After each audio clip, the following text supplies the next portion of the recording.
एक क्षण डोळे मिटा आणि अशी कल्पना करा, आज स्वामी तुमच्या घरी आलेत.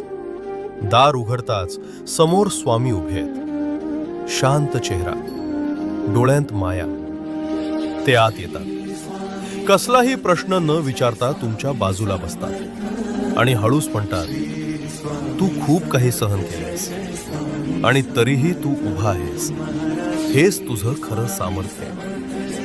जे तुटलं ते तुला कमकुवत नाही तर शहाणं बनवतं. जे झालं नाही त्यासाठी स्वतःला दोष देऊ नकोस, कारण योग्य वेळ नेहमी योग्य उत्तर घेऊन येते.